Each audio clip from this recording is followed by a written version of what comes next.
কেমন হবে যদি আপনার ঘরের টিভিতে আপনি ভবিষ্যৎ দেখতে পান, আর সেই ভবিষ্যৎ দেখানো টিভি যদি আপনাকে আপনার মৃত্যুটা দেখায়, তাহলেই কেমন হবে। একবার এক পরিবারের সাথে ঠিক এমনটাই হয়েছিল। নতুন একটা ফ্ল্যাটে ওঠার পর তাদের সাথে একের পর এক এমন কিছু ঘটনা ঘটতে থাকে যা কখনো তারা কল্পনাও করেনি। এমনই একটা কনসেপ্টের উপর 2009 সালে বলিউডে একটা হরর মিষ্টি সিনেমা মুক্তি পায়, যার নাম হচ্ছে ইয়াওয়ারুন নালাম, সংক্ষেপে 13B। আজকে সেই সিনেমার গল্পটাই সম্পূর্ণ বলতে চলেছি। তাহলে চলুন একদম শুরু থেকে শুরু করা যাক। এই ছেলেটার নাম মনোহর। পেশায় সে একজন সিভিল ইঞ্জিনিয়ার। 1.5 বছর আগে সে বিয়ে করেছিল। তার বউয়ের নাম প্রিয়া। পরিবারে সে বাদে তার মা, মনোহরের বড় ভাই আর ভাইয়ের বউ বাচ্চা, আর তার ছোট একটা বোন আছে। গত কয়েকদিন আগে তারা এসে উঠেছে। তাদের এই ফ্ল্যাট বিল্ডিং এর 13তম ফ্লোরের বি সেকশনে। মূলত এই বিষয়টার উপর ভিত্তি করেই সিনেমার নাম দেওয়া হয়েছে 13B। নতুন বাসায় উঠে পরিবারের সবাই খুবই খুশি। অবশ্য টুকটাক জিনিসপত্রের দিক থেকে কিছু কিছু বিষয় এখনো অগোছালো, তবুও সবাই খুবই আনন্দেই আছে। তবে সেদিন চা খাওয়ার সময় মনোহর বুঝতে পারে তার চায়ে গরুর দুধের বদলে গুঁড়া দুধ ব্যবহার করা হয়েছে। তাই প্রিয়াকে সে জিজ্ঞাসা করে। তখন প্রিয়া জানায় এই ফ্ল্যাটে আসার পর নাকি সে ঘরে গরুর দুধ আনলে সেগুলো নষ্ট হয়ে যাচ্ছে, তাই গুঁড়া দুধ ব্যবহার করছে। তার এই কথা শুনে মনোহরের মা কিছুটা চিন্তায় পড়ে যায়, কারণ তিনি আবার পুরনো রীতিনীতিতে খুবই বিশ্বাস করে। ঘরে যদি বিনা কারণে দুধ নষ্ট হয়ে যায় তাহলে সেটাকে নাকি অশুভ লক্ষণ মনে করা হয়। তবে বাকিরা তার কথার তেমন গুরুত্ব দেয় না। তখন মনোহরের মোবাইল নিয়ে তার ছোট ভাতিজা মনোহরের একটা ছবি তোলে, আর তখন তাড়াহুড়ো ছিল বলে ভাতিজার থেকে মোবাইলটা সে নিয়ে তার কাজে বের হয়ে যায়। সেখানে মনোহর লিফটে গিয়ে দেখতে পায় যে লিফটে কিছু একটা সমস্যা হয়েছে, কারণ দরজা লক হয়ে গেলেও লিফটটা নিচে নামছিল না, যেন ওখানেই আটকে আছে। তাই সে লিফট বাদ দিয়ে সিঁড়ি দিয়ে 13 ফ্লোরের 1 ফ্লোর নিচে নামে। আর নামার পর সে দেখতে পায় যে লিফট তো ঠিকই কাজ করছে, তাহলে তার বেলায় এমন কেন হলো। তারপর মনোহর তার কাজে চলে যায়। সেখানে মনোহরের বন্ধু তার নতুন মোবাইলটা দেখে সেটা নিয়ে ঘাটাঘাটি করতে থাকে। আর এক সময় সে মনোহরের একটা অদ্ভুত ছবি দেখতে পায়। ছবিটা কেমন যেন একটু দুমড়ে মুচড়ে গেছে। তখন মনোহর সেটা দেখে বুঝতে পারে সকালে তার ভাতিজা যে ছবিটা তুলেছিল এটা সেই ছবি। আর তখনকার সময় এই মোবাইলটা সে খুব দাম দিয়ে কিনেছিল, তাই আবারও সে নিজের একটা ছবি তোলে। কিন্তু এবার দেখে সবকিছু ঠিকঠাকই আছে, আর মনে করে হয়তো তার ভাতিজাই ছবিটা ভালো মতো তুলতে পারেনি। অপরদিকে আমরা বাড়ির একটা দৃশ্য দেখতে পাই, যেখানে ঘরের মেয়েরা একসাথে বসে টিভি দেখছিল। তখন একের পর এক চ্যানেল বদলাতে বদলাতে টিভিটা একটা চ্যানেলে এসে আটকে যায়। তখন প্রিয়ার হাতের রিমোটটাও কাজ করে না, এমনকি টিভির কোনো বাটনই কাজ করে না। তাই বাকিরা ওই চ্যানেলটাই দেখতে শুরু করে, যেখানে একটা হিন্দি সিরিয়াল শুরু হয় যার নাম হলো সাব খৈরিয়ত। সেই সিরিয়ালে যে ফ্যামিলিটাকে দেখানো হয়েছে সেই ফ্যামিলির সাথে মনোহরদের ফ্যামিলির একদম কাঁটায় কাঁটায় মিল আছে। সিরিয়ালের যে কটা সদস্য আছে তাদের মধ্যে যেমন সম্পর্ক, বাস্তবে তাদের ফ্যামিলিতেও ঠিক প্রত্যেকের একই রকম সম্পর্ক, যার কারণে বিষয়টাকে তারা বেশ ভালোভাবেই এনজয় করতে শুরু করে। এমনকি সেটার গল্পও তাদের সাথে হুবহু মিলে যায়। সিরিয়ালেও সেই ফ্যামিলির তাদের নতুন একটা ফ্ল্যাটে শিফট হয়েছে, যেখানে প্রত্যেকেই খুব খুশি, আর সেই সাথে এটা নিয়ে সবাই বেশ কৌতূহলী হয়ে ওঠে। তারপর রাতের বেলা মনোহর যখন তার অ্যাপার্টমেন্টে ফিরে আসে তখন সে দেখতে পায় সেখানকার লিফট কাজ করছে না, তাই সে আবার সিঁড়ি দিয়েই উপরে আসে। তখন ঘরে আসার পর প্রিয়া তাকে জানায় ঘরের দেয়ালে নাকি তারা একটা পেরেক গাঁথতে পারছে না, কিছু ছবি টানাতে হবে। তাই মনোহর নিজেই সে দেয়ালে পেরেক ঠুকতে যায়, কিন্তু সেও একটা পর্যন্ত পেরেকও দেয়ালে লাগাতে পারে না। আর একসময় ভুলবশত নিজের আঙুলেই হাতুড়ির আঘাতে বেশ ভালোই ব্যথা পেয়ে বসে। এমনকি একটু পরে প্রিয়া তার জন্য গরম দুধ করে আনলে সে দেখে সেটাও নষ্ট হয়ে গেছে। অপরদিকে মনোহরের মা তখন টিভিতে একটা ইন্টারভিউ দেখছিল, যেখানে ডক্টর শিবলি নামের এক সাইকোলজিস্টের ইন্টারভিউ নেওয়া হচ্ছিল। টিভিতে এনার সকল অনুষ্ঠান মনোহরের মা খুবই মনোযোগ দিয়ে দেখে, কারণ দিন সবসময় ধর্মীয় রীতিনীতি, ভূত প্রেত সহ অনেক বিষয় নিয়ে কথা বলতো, যেগুলোকে আমাদের সমাজে কুসংস্কার হিসেবে দেখা হয়। পাশাপাশি ডাক্তারের সাথে তাদের পার্সোনাল কিছু সম্পর্কও আছে।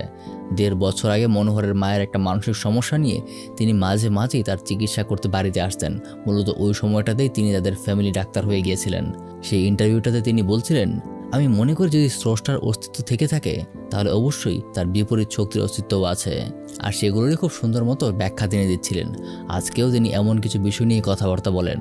ওদিকে মনোহরের ছোট ভাতিজা তার মোবাইল নিয়ে এক এক করে সবার ছবি তোলে, যেখানে সবার ছবি খুব সুন্দর আসে, কিন্তু একমাত্র মনোহরের ছবি যখন সে তুলতে যায় তখন তার চেহারা কেমন যেন অদ্ভুতভাবে দুমড়ে মুচড়ে যায়। যে বিষয়টা দেখে এবার মনোহরের মনে সন্দেহটা আরও বেড়ে যায়।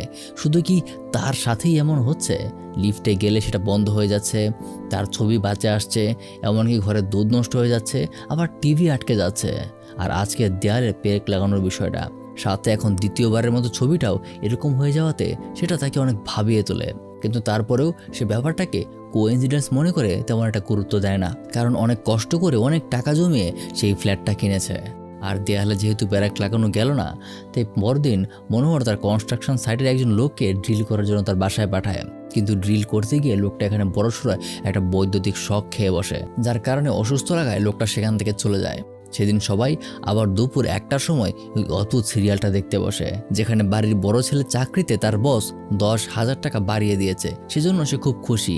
আর দিনের কোনো এক ফাঁকে মনোহরের বউ প্রিয়া যখন তাকে কল করেছিল, কথার মাঝখানে আজকে সিরিয়াল নিয়ে তাকে সে জানিয়েছে যে ঘটনাটা এরকম হয়েছে।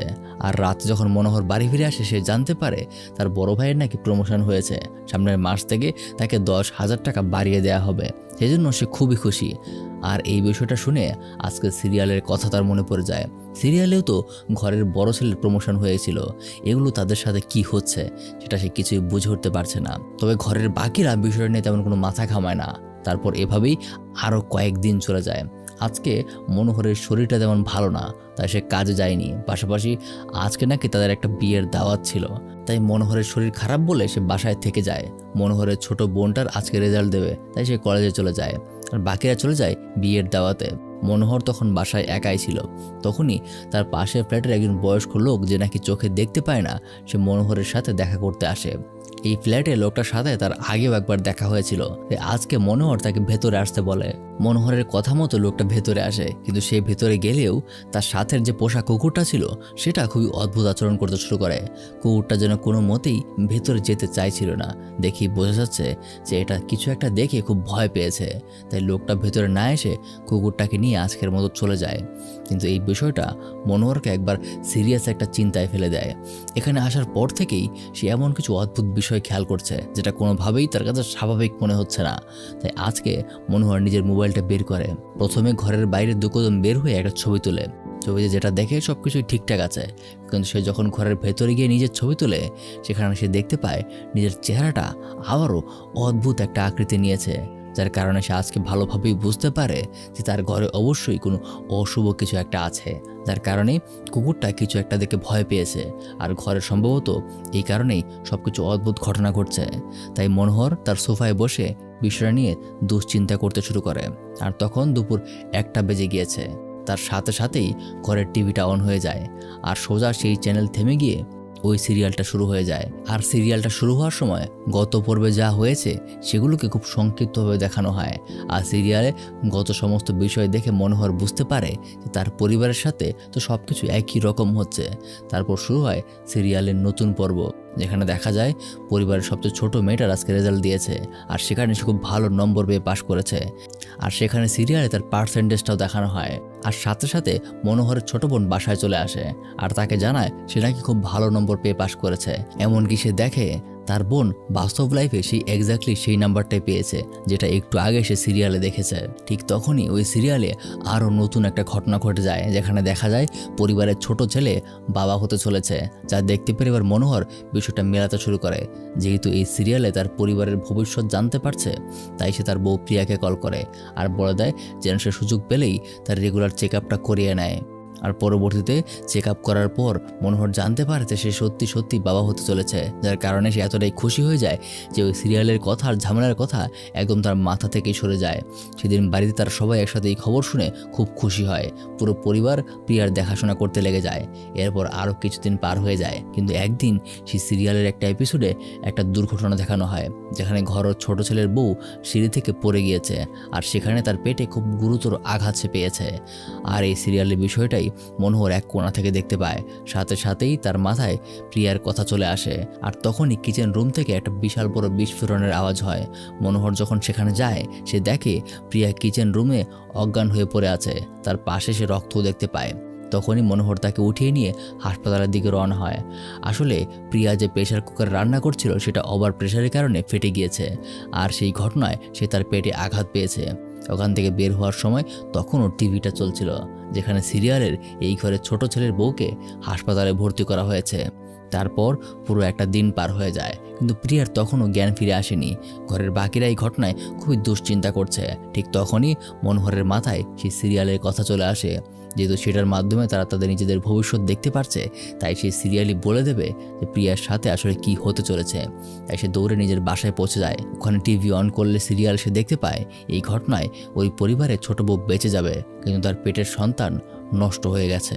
যেটা দেখে সে খুবই কষ্ট পায়, কিন্তু নিজেকে সামলে নেয়। আর হাসপাতালে পৌঁছানোর পর সে প্রিয়াকে সুস্থ দেখতে পায়, যেমনটা সে আগে সিরিয়ালে দেখে এসেছে, কিন্তু তাদের অনাগত সন্তান জন্মের আগেই নষ্ট হয়ে গেছে। এতে প্রিয়া অনেক কষ্ট পায়, কিন্তু মনোহর তাকে সান্ত্বনা দেয়। এরপর এই বিষয়টা মনোহরকে সিরিয়াসলি ভাবিয়ে তোলে। তাই মনোহর সকল ঠিকানা জোগাড় করে পৌঁছে যায় সেই সিরিয়ালের শুটিং সেটে। কিন্তু গিয়ে সে দেখতে পায় সে যে সিরিয়ালটা দেখে এসেছে সেখানে একই নামে শুটিং ঠিকই চলছে, কিন্তু সেটা সেই সিরিয়ালটা না যেটা তার টিভিতে সে দেখতে পাচ্ছে, বরং এটা সম্পূর্ণ ভিন্ন একটা টিভি শো। এমনকি সেদিন ওই টাইমে সে বাইরের একটা টিভির দোকানে গিয়ে দেখতে পায় খেয়ারিয়াত নামে যে টিভি শোটা চলছে সেটা সম্পূর্ণ আলাদা একটা টিভি শো। একই নাম হওয়া সত্ত্বেও তার ঘরে যেটা চলছে সেটার সাথে এটার কোনো মিলই নেই। তাহলে তার ঘরের টিভিতে ওই সিরিয়ালটা আসছে কোথা থেকে? এবার তার মাথা একদম সম্পূর্ণ নষ্ট হয়ে যায়। তাই সে তার এক পুরনো বন্ধু শিবার কাছে বিষয়টা নিয়ে আলাপ আলোচনা করতে চায়। সে পেশায় একজন পুলিশ অফিসার, তার কাছে সে সমস্ত কিছু খুলে বলে, কিন্তু শিবা এসব কিছুই বিশ্বাস করে না। সে মনে করে হয়তো তার বন্ধু কোনো সিনেমা দেখে এসেছে, যার কারণে এবার মনোহর তার বন্ধু শিবাকে নিয়ে তার ফ্ল্যাটে চলে আসে। আর ওখানে নাটকটা এখনও চলছিল। নাটকে দেখা যায় পরিবারের ছোট ছেলে তার এক পুলিশ অফিসার বন্ধুকে তাদের বাসায় নিয়ে এসেছে। আর তারপর হঠাৎ পুলিশ অফিসারের কাছে খবর চলে আসে যে তার বাড়িতে নাকি সিলিন্ডার বিস্ফোরণ হয়েছে, তার পরিবার এখন হাসপাতালে। যার কারণে তখনই মনোহর শিবার বাসায় ফোন করে, শিবার বউ বাচ্চাকে ঘর থেকে বের হয়ে যেতে বলে। তারপর শিবাকে নিয়ে এসে তার বাসায় যায়। আর হ্যাঁ, যেমনটা তারা দেখেছিল ঠিক তেমনটাই হয়। পুরো ঘর গ্যাসের গন্ধে একদম ভরে গিয়েছে। যদি সময় মতো মনোহর তাদের বাইরে যেতে না বলতো তাহলে হয়তোবা কোনো দুর্ঘটনা অবশ্যই ঘটতো। আর আজকের ঘটনায় এবার শিবাও তার কথা বিশ্বাস করতে শুরু করেছে। তারপর মনোহর আবারও বাসায় ফিরে আসে। সেদিন বিল্ডিংয়ের গ্রাউন্ড ফ্লোরে মনোহরের সাথে আবারও সেই অন্ধ লোকটার দেখা হয়। আর আজকেও লোকটার সাথে থাকা কুকুর মনোহরকে দেখে ভয় পেয়ে একদিকে পালিয়ে যায়। মনোহর লোকটার সাহায্য করার জন্য কুকুরটার পিছু করে আর দেখতে পায় কুকুরটা তাদের কলোনির একটা বাচ্চাদের খেলার জায়গায় গিয়ে বালুর নিচে কিছু একটা খুঁজতে শুরু করেছে। তবে মনোহর সেটাকে গুরুত্ব না দিয়ে কুকুরটাকে নিয়ে চলে আসে। কিন্তু রাতের বেলায় যখন সে তার বউকে জিজ্ঞাসা করে যে আজকে সিরিয়ালে কি হয়েছে, তখন প্রিয়া জানায় যে একটা কুকুর নাকি তাদের বাড়ির পাশে গর্ত করেছিল আর সেখানে একটা অদ্ভুত জিনিস খুঁজে পেয়েছে। আর এখন মনোহরের মাথায় বিষয়টা খেলতে শুরু করে। সে সোজা বৃষ্টির মধ্যে ওই জায়গাটায় যায় যেখানে কুকুরটা খোঁড়াখুড়ি করছিল। আর ওখানে গিয়ে অনেকটা গভীর পর্যন্ত বারু সরানোর পর সে একটা অদ্ভুত বাক্স খুঁজে পায়। তারপর মনোহর সোজা সেই বাক্সটা নিয়ে তার বন্ধু শিবার কাছে যায়। আর ওটাকে খোলার পর দুজনেই একটা অ্যালবাম খুঁজে পায়। আর অবাক করা বিষয় হলো এই অ্যালবামে যেই পরিবারের ছবিটা রয়েছে মূলত এই পরিবারকেই তারা এতদিন ধরে সিরিয়ালের মধ্যে দেখে এসেছে। ঠিক তখনই মনোহরের চোখ পড়ে যায় অ্যালবামের ছবিতে ঝোলানো একটা ক্যালেন্ডারে। আর তারা বুঝতে পারে ছবিটা 1977 সালের, কিন্তু গল্পে বর্তমান সময়টা ছিল 2008 সাল। আর এত আগের একটা পরিবার এত বছর পরও ঠিক কিভাবে একই রকম দেখতে, সেটা তার বিশ্বাস হচ্ছিল না। কারণ নাটকে তারা এখনও একই রকম তাদের দেখা যাচ্ছে, যেখানে এতদিনে তাদের বেশ ভালোই বয়স হয়ে যাওয়ার কথা। এবার মনোহরের মনে পড়ে যায় সেদিনকার টিভিতে দেখা ওই সাইকোলজিস্টের কথা, যার ইন্টারভিউ একদিন মনোহরের মা ঘরে বসে দেখছিল। অর্থাৎ মনোহর সেই ডাক্তার শিবলির কাছে যাওয়ার পরিকল্পনা করে, কারণ এই বিষয়গুলো নিয়ে সে ভালোই জ্ঞান রাখে। তাই সেদিনই মনোহর তার সাথে দেখা করতে যায় আর তাকে সেই সমস্ত ঘটনা খুলে বলে যেগুলো এতদিন তার সাথে হয়ে এসেছে। যেখানে ডক্টর তাকে জানায় পৃথিবীতে যারা নাকি নিজেদের অপূর্ণ ইচ্ছা রেখে মৃত্যুবরণ করে তারা অতৃপ্ত আত্মা হয়ে ঘুরে বেড়ায় আর নিজেদের সেই অপূর্ণ ইচ্ছাটাকে পূরণ করার উপায় খুঁজতে থাকে। আর সেটা হতে পারে কোনো মানুষ, অথবা কোনো মানুষের সাথে যদি সরাসরি যোগাযোগ না করতে পারে তাহলে সেটা হতে পারে কোনো যন্ত্র। আর এখানে সেই যন্ত্রটা হয়তোবা তোমার ঘরের সেই টিভি। তাই বোঝার চেষ্টা করো যে তারা আসলে কি চাইছে আর সেই অনুযায়ী কাজ করো। এমনকি সেখানে ডক্টর ওই অ্যালবামের পরিবারটাকে দেখেও খুব অবাক হয়ে যায়। তাছাড়া আরও একটা বিষয় অবাক করার মতো হলো এই অ্যালবামে একটা ক্যারেক্টার বাড়তে ছিল যাকে নাকি তারা সেই টিভি সিরিয়ালে খুঁজে পায়নি। তাকে দেখে মনে হচ্ছে সে কোনো মানসিকভাবে অসুস্থ একটা মানুষ। তিনি জানায় 80-র দশকে নাকি পরিবারের একটা অজানা হত্যাকাণ্ডের শিকার হয়েছিল। কেসটা শেষ পর্যন্ত সলভ হয়েছিল, কিন্তু তবুও এই পরিবারের কেসটা নিয়ে অনেক ধোঁয়াশা থেকে গিয়েছিল। ডক্টর তাদেরকে ওই সময়কালে নিউজ পেপার জোগাড় করতে বলে। তাহলেই তারা সব কিছু জানতে পারবে। তাই সেদিন মনোহর তাই করে। অনেক খোঁজাখুঁজির পর একটা নিউজ পেপার কারখানায় গিয়ে ওই সময়কালের এই কেসটা নিয়ে বিস্তারিত একটা নিউজ পেপার সে খুঁজে পায়। সেখানে শিবাও তার সাথে গিয়েছিল, আর দুজনে একসাথে ওই নিউজ পেপার থেকে ঘটনা সম্পর্কে জানতে পারে। ওই পরিবারটাকে নাকি কোনো এক অজ্ঞাত সাইকো একটা হাতুড়ি দিয়ে তিলে তিলে মেরে ফেলেছিল। আর এক সময় সে জানতে পারে তারা বর্তমানে যে বিল্ডিং আছে এই বিল্ডিংটা তৈরি হওয়ার আগেও এখানে সেম জায়গায় একটা বিল্ডিং ছিল, আর সেখানকার 13 নম্বর ফ্লোরেই 13B নামক ফ্ল্যাটে এই পরিবার থাকতো। যে বিষয়টা তাদের এবার ভয় পাইয়ে দেয়। আর এখানেই বিষয়টা ক্লিয়ার হয়ে গেল যে শুধুমাত্র তাদের ফ্ল্যাটেই কেন সমস্যাটা হচ্ছে। এরপর মনোহর আর শিবা সম্পূর্ণ ঘটনা পড়তে শুরু করে, যেখানে ঘটনা চলে যায় ফ্ল্যাশব্যাকে। আর ঠিক এই সময়টাতে আমরা দেখতে পাই সেই পরিবারটাকে, যাদেরকে এতদিন আমরা সিরিয়ালে দেখে এসেছি। সেদিন তাদের ঘরে একটা নতুন টিভি আনা হয়েছিল, কারণ তাদের পরিবারের ছোট মেয়েটা তখনকার বড় নিউজ চ্যানেলে রিপোর্টিং করতো, তাই তাদেরকে দেখার জন্য এই টিভিটা কিনে আনা। অপরদিকে কিছু ছোট ছোট বাচ্চা তাদের বিল্ডিংয়ের সামনে একটা বাক্স মাটির নিচে পুঁতে রাখছিল। মূলত এটাই সেই বাক্স যেটা সেদিন ওই বাচ্চারা পুঁতে রেখেছিল। সেই পরিবারে আমরা ওই ছেলেটাকে দেখতে পাই যে নাকি মানসিকভাবে অসুস্থ ছিল। সে ছিল পরিবারের মেজো ছেলে। বেশিরভাগ সময় তাকে বন্ধ রুমের ভেতরেই রাখা হতো, তবে আজকে যেহেতু টিভি আনা হয়েছে তাই নিজের ছোট বোনটাকে দেখার জন্য তাকে বাইরে আনা। তার নাম অশোক। কিন্তু তখন ওই মুহূর্তে বাইরের কিছু লোক যখন ঘরে তার বোনকে দেখতে আসে তখনই অশোক একদম প্যানিক হয়ে ওঠে। বাইরের মানুষকে দেখলেই সে পাগলের মতো করতে শুরু করে। তাই আবারও অশোকের ভাইয়েরা তাকে রুমের ভেতরে আটকে ফেলে।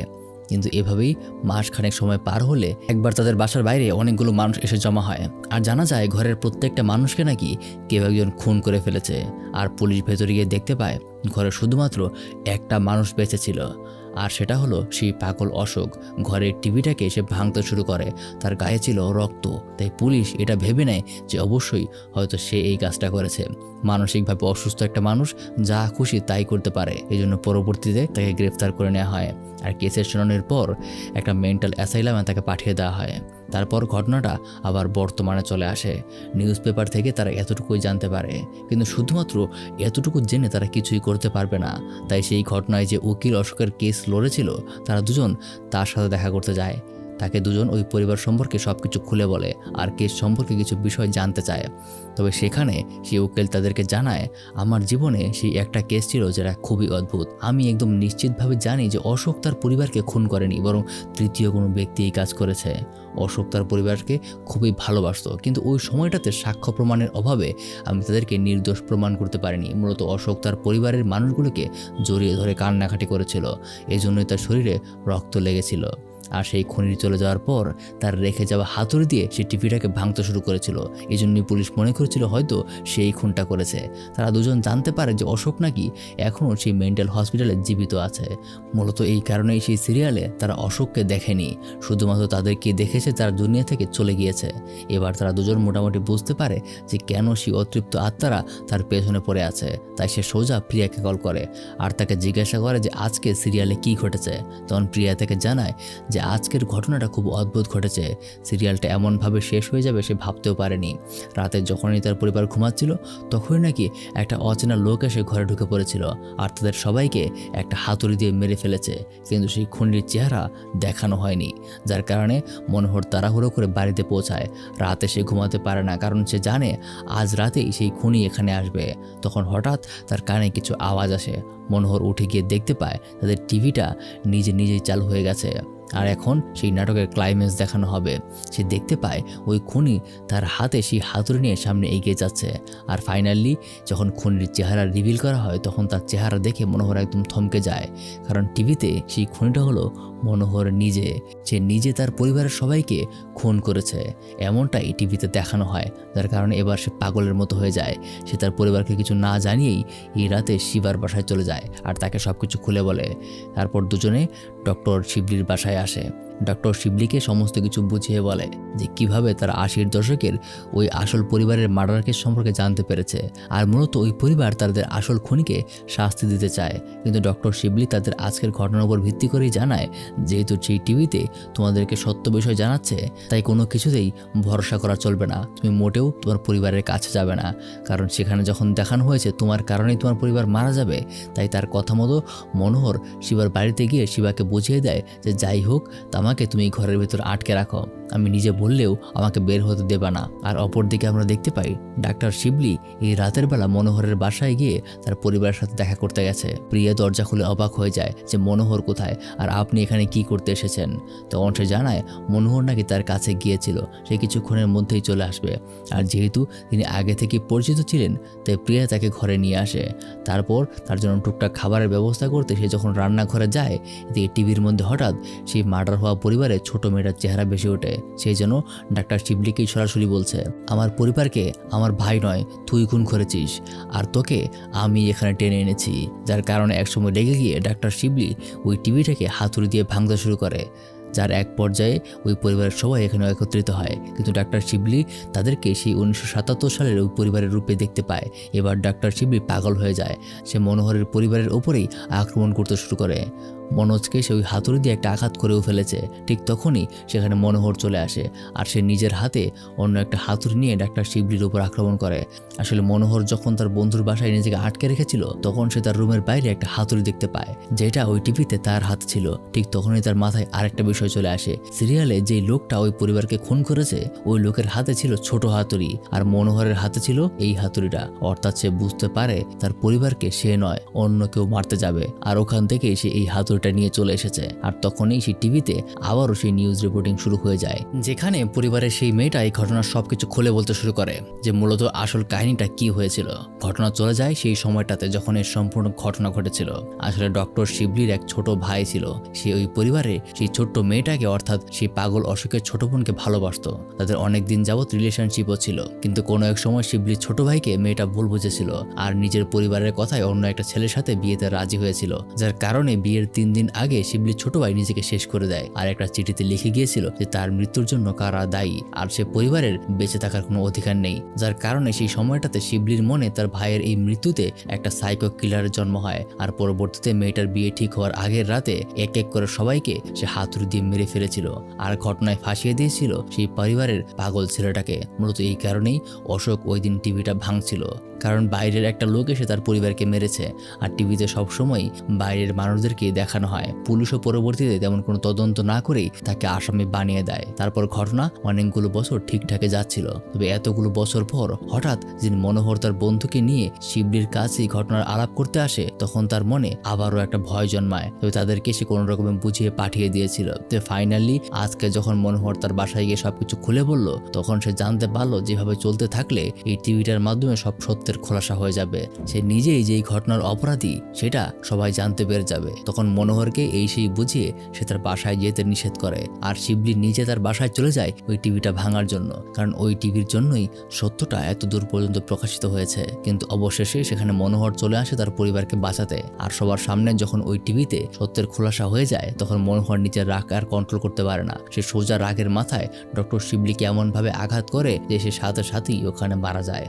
আর এইভাবেই এই রহস্যের সমাধান হয়ে যায়। আর তারপর অনেকগুলো মাস পার হয়ে যায়। মাঝখানে ডক্টর শিবলির মৃত্যু নিয়ে মনোহর পুলিশই অনেক ঝামেলায় পার করেছে। তবে এর মাধ্যমে সেই পুরনো কেসটা আবারও রিওপেন হয়েছিল, যেখানে পরবর্তীতে অশোককে সেই মেন্টাল অ্যাসাইলাম থেকে নিয়ে আসা হয়। আর ভালো মতো সেই কেসের তদন্ত করার পর ডাক্তার শিবলি যে আসল খুনি এটা প্রমাণিত হয়। পাশাপাশি মনোহর নিজের সেলফ ডিফেন্সের জন্য ভুলবশত তাকে আঘাত করেছিল এটাও প্রমাণিত হয়। এই কারণে খুব শীঘ্রই সে তার ঝামেলা থেকে মুক্তি পেয়ে যায়। আর বর্তমানে অশোক মনোহরের পরিবারের সাথেই থাকে আর মেন্টালিও সে মোটামুটি বেশ স্টেবল হয়ে গেছে। এভাবেই তারা খুব সুন্দর দিন কাটতে থাকে। কিন্তু হঠাৎ একদিন মনোহর যখন লিফটে করে নিচে নামতে ধরে তখনই তার মোবাইলে ডক্টর শিবলির নাম করে একটা ফোন কল আসে। আর ফোন কলটা রিসিভ করতেই অপর দিক থেকে ডাক্তার শিবলির আওয়াজ সে শুনতে পায়। সে মনোহরকে বলছে আসলেও মনের কোনো অতৃপ্ত ইচ্ছা থাকলে তাকে থেকে যেতেই হয়। আর এখানেই গল্পটা শেষ হয়ে যায়। সুতরাং বুঝতেই পারছেন হয়তো ডাক্তার শিবলির আত্মাও কোনো না কোনোভাবে ফিরে আসবে মনোহরকে হন্ট করার জন্য। এভাবেই গল্পটা শেষ হয়ে গেছে। এতক্ষণ আপনাদের সাথে ছিলাম আমি মারুফ। এরকমই আর একটা থ্রিলার গল্পের জন্য ডান পাশের এই ভিডিওটা দেখতে পারেন।